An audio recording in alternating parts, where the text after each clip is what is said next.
Good morning, everyone. Thank you for coming, each and one of you.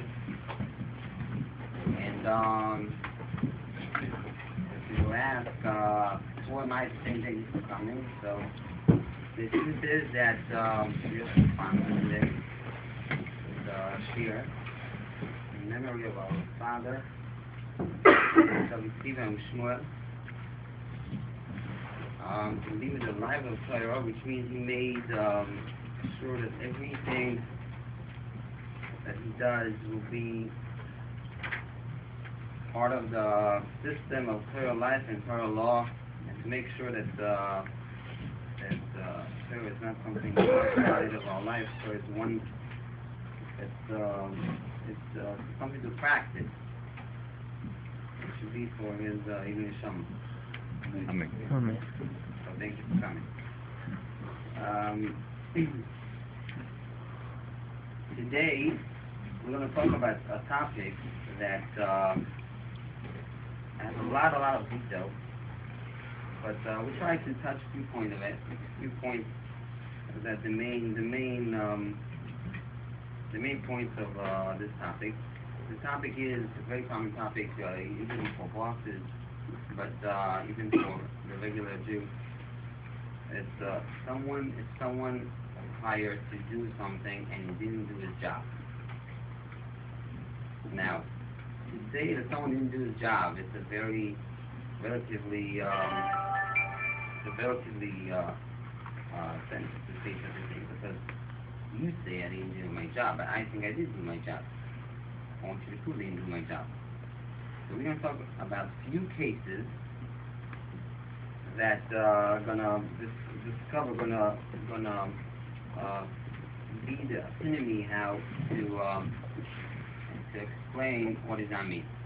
So we can try also to differentiate between the topics of shmuel or mazik or shlichus yad b'tikolim. Basically, the topic we're talking today is called shlichus yad b'tikolim.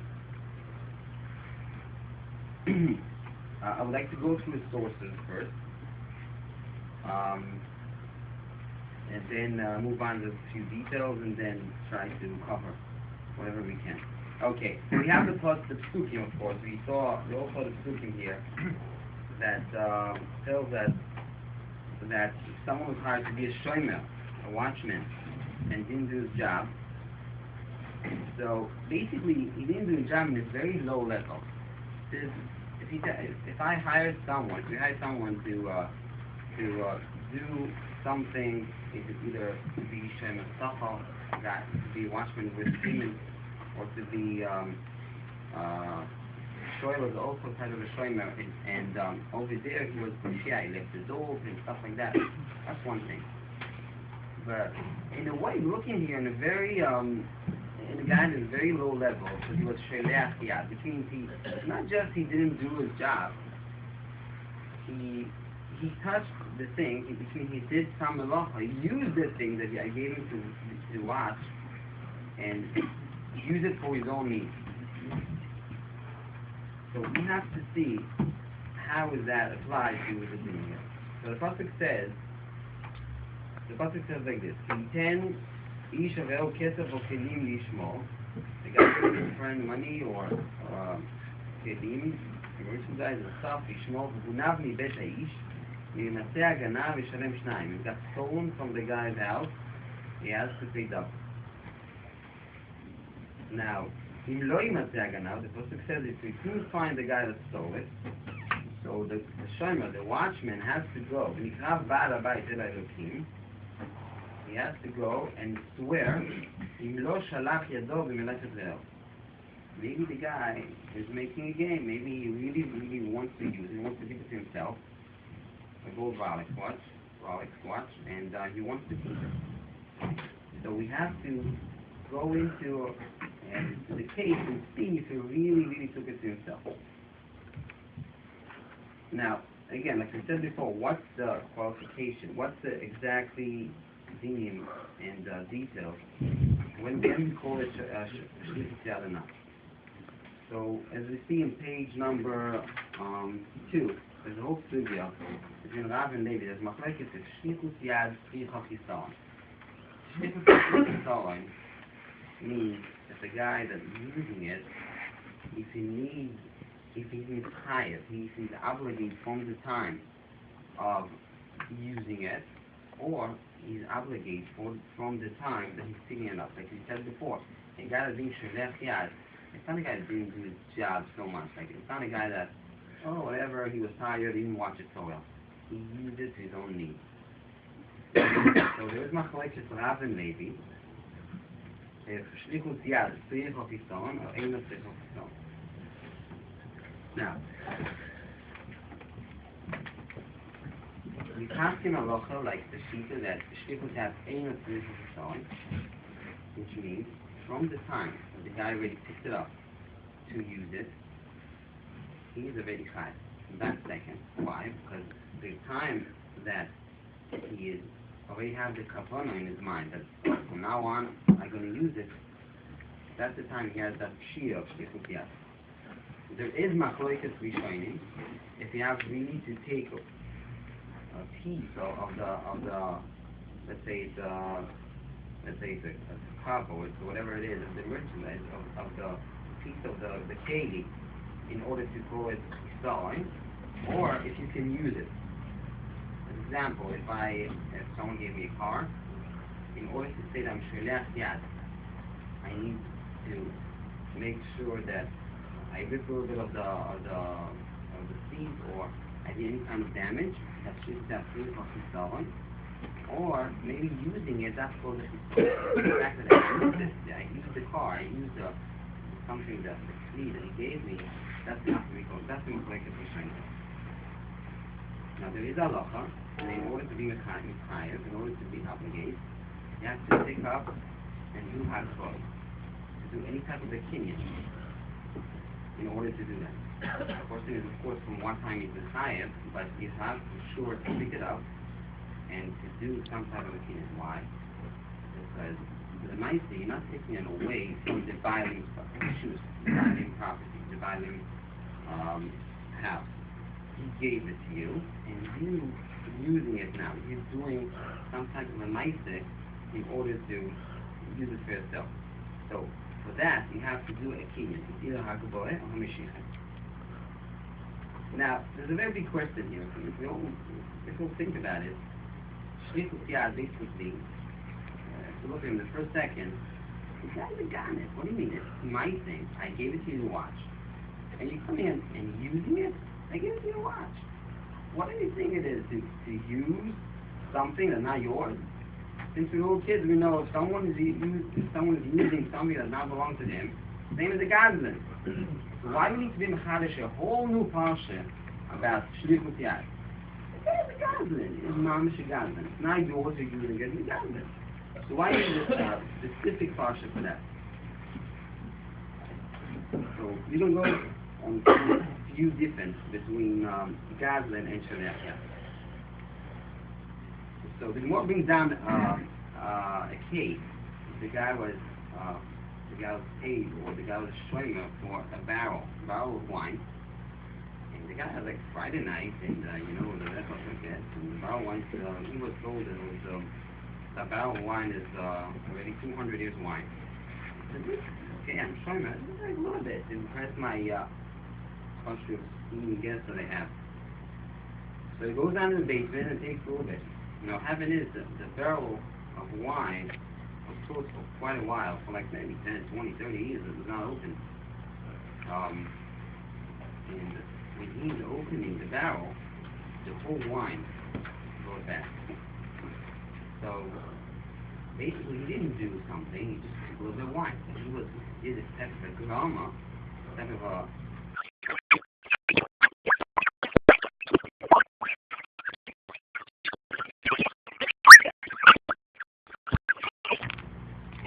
after he took the wine out.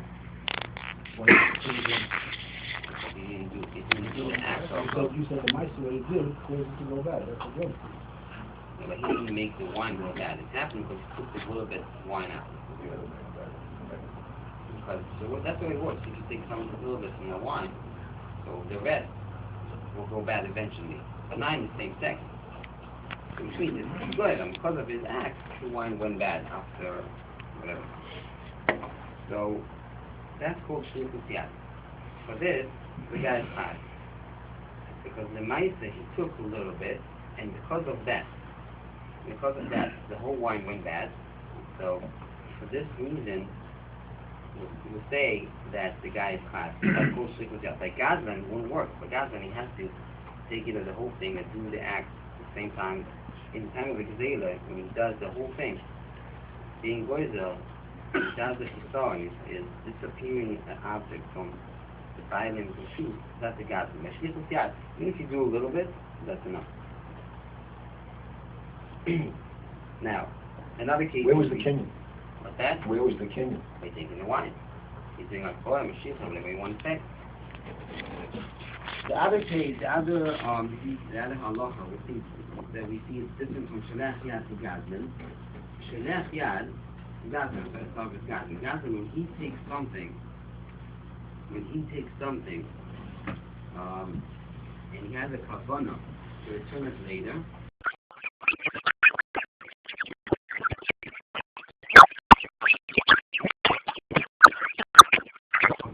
he had to use it. If it's right to do it or not right to do it, but it's not a Gazlan. If he has a kavanah to return it to the place, Gazlan needs to be a guy who wants to take something to himself without permission. But shlichus yad, we don't look at it this way. Shlichus yad is someone that was taking a paid or not paid, but he has to make sure that nothing happens to the object. And once he does it, I don't care if he wants to around to return it or not. That's not the right thing to do. We're more getting into details. Which means the mishpat, you shouldn't remove the picture from there. I don't want to get into details, but that's another detail. That's different. Now another thing we see different is the shlichus yad, the chayev, even if he didn't do it out of the reshut of the body, which means, let's say you take someone to watch inside your house the object, and you shlichus yad inside his house. That's shlichus yad. Like Gazlan, you have to take it out of his reshut.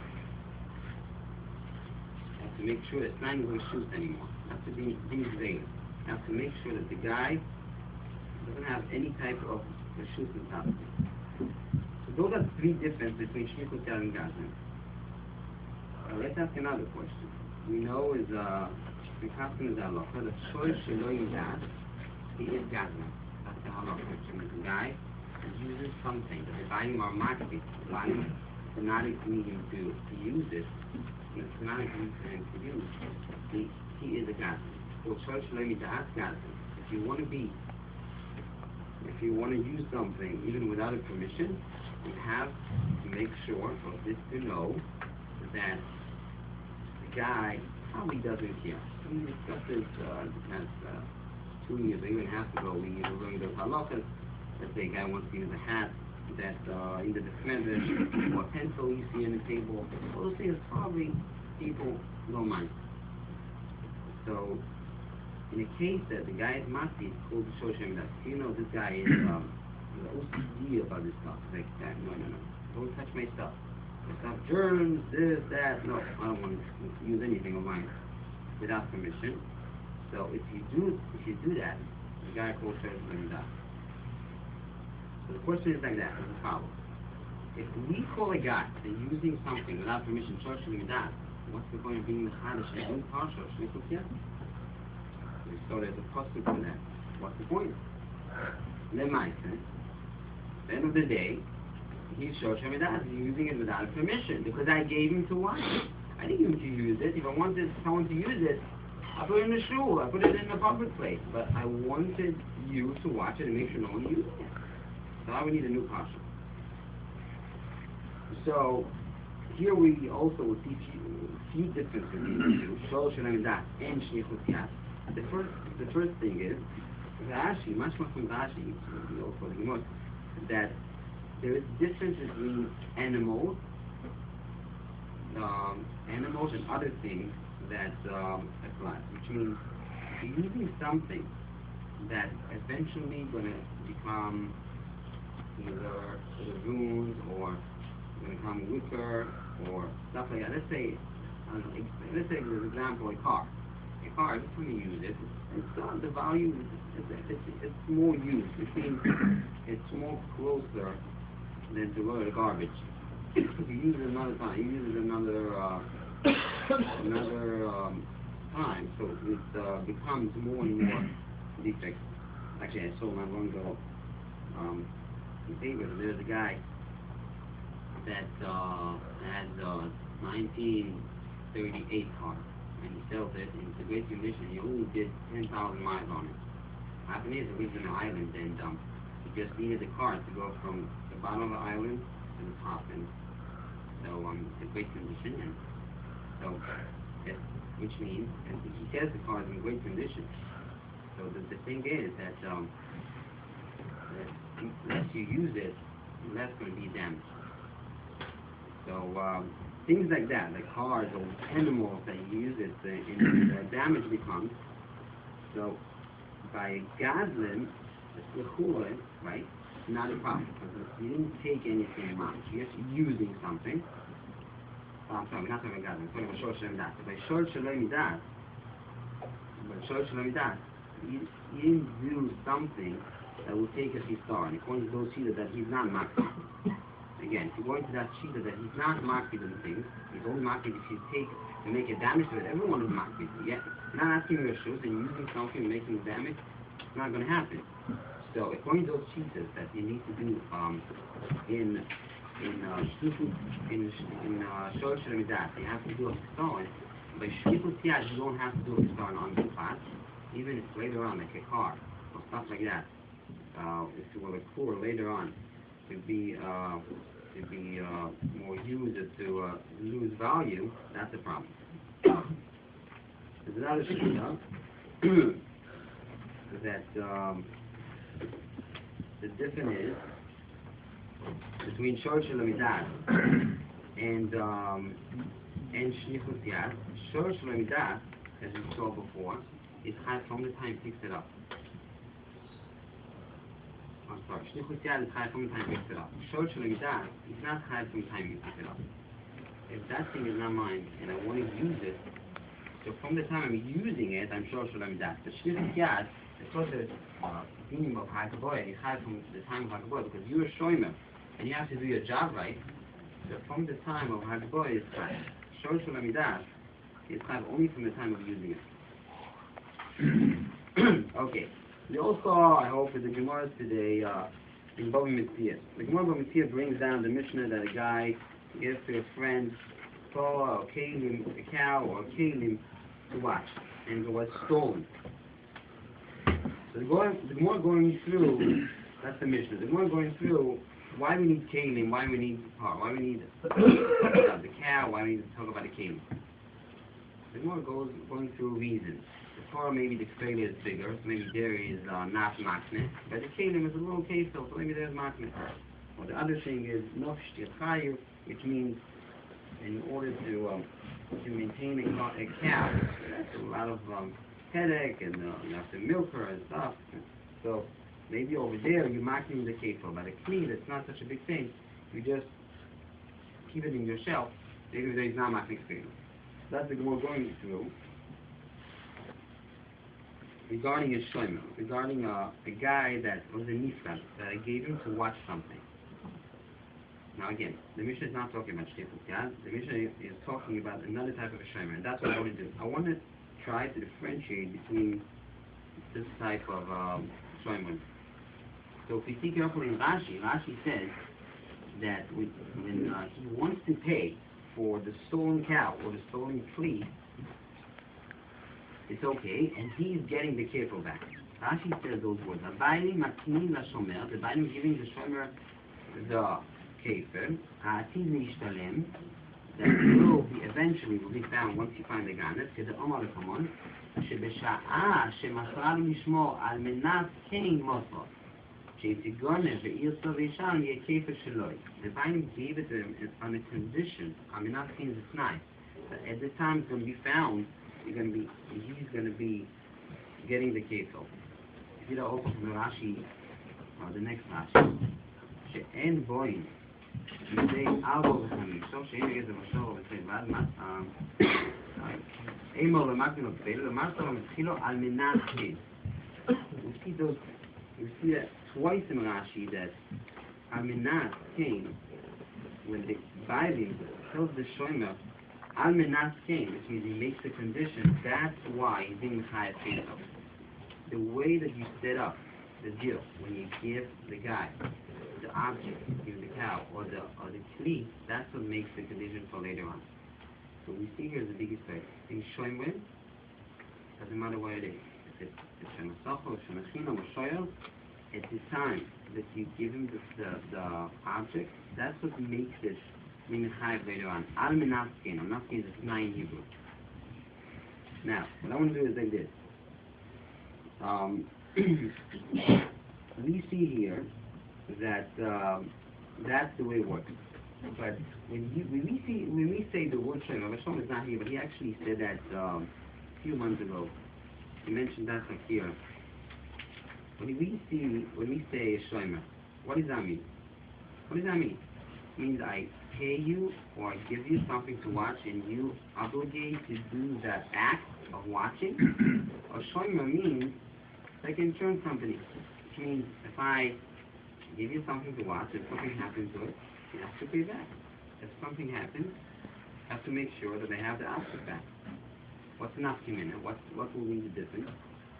Like I showed them back then, for example, someone told his friend, watch for me this object, he puts it on the outside the door, and he comes after a month and it's still there, and nothing happens to it. So if you paid him to do the act of shmiel, the guy is the cooler, the buyer, the owner, is not hired to pay him anything because he didn't do the act of shmiel.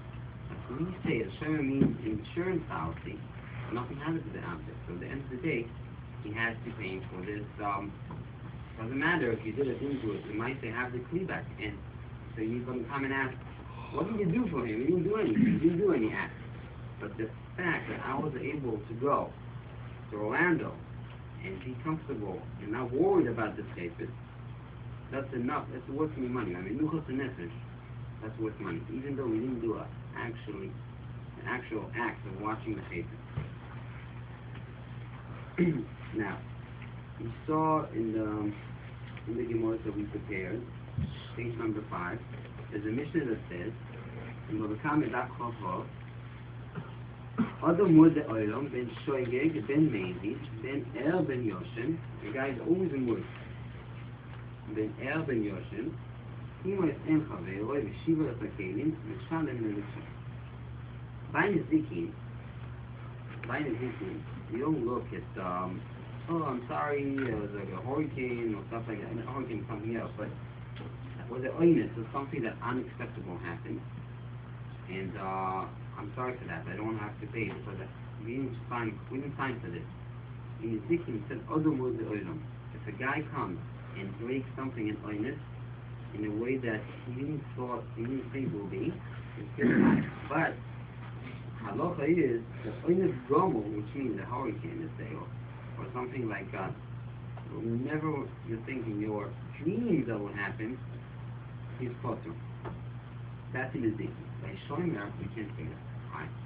By Shomer, if I made, like we saw before in the Gemara and Bamisiah, I made a deal that you will watch me, my Harley Davidson motorcycle. And what happened is a guy came and a car came and scratched it, right? And the scratch was a lot of money that they have to fix.